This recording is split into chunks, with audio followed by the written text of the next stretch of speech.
For a long time, agriculture in Africa has been looked at the poorest sector. So people who do farming, people who are considered to be poor. And so a lot of youth shy away from there.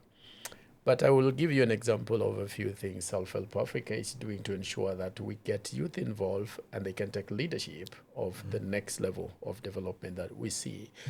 For example, we have a crop in Kenya called cassava.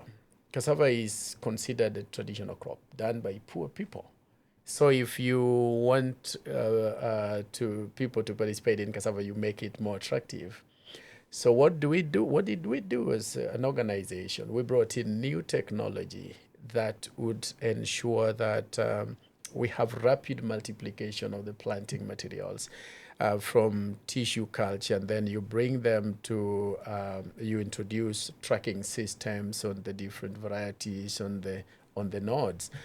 And this technology ensures that within a period of 1 month, for between 2 weeks to 4 weeks, you can produce thousands of planting materials, as opposed to previously you take over 10 months to just get like 10 planting materials to the farmers. And this is one thing that has enabled a lot of youth engagement because they like to see how fast that technology is making cassava grow.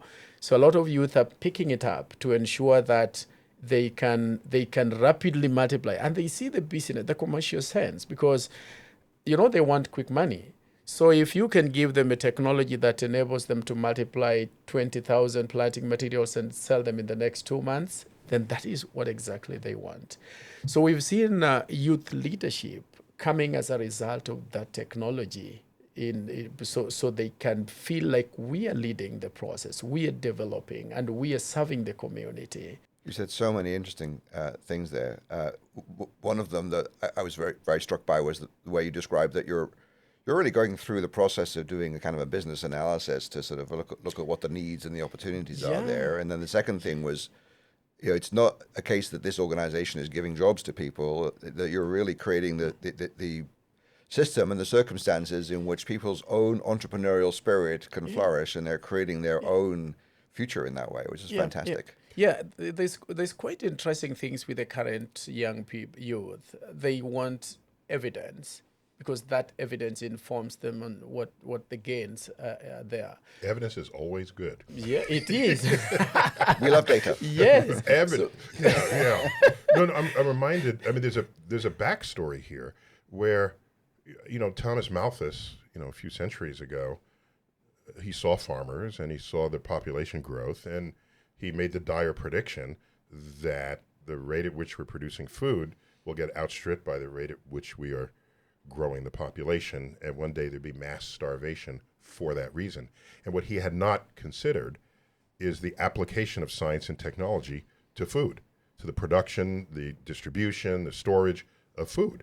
And so we have more food produced on less land by fewer people than ever before. And so he had no foresight to that. And so what you're describing here is the innovations brought to the production of food, which can increase profits at production, and it's an exciting, right. So no longer is the farmer, the poor farmer who's just, picking crops by hand. It's an entire business model that who wouldn't want to be a part of that? If it's growing and it's got cool solutions to it, and your own innovations, if you're thinking about it from the beginning, could continue to help that. Right? You would surely teach that in any management school. Who task people with whatever is your operation. Can you make it more efficient?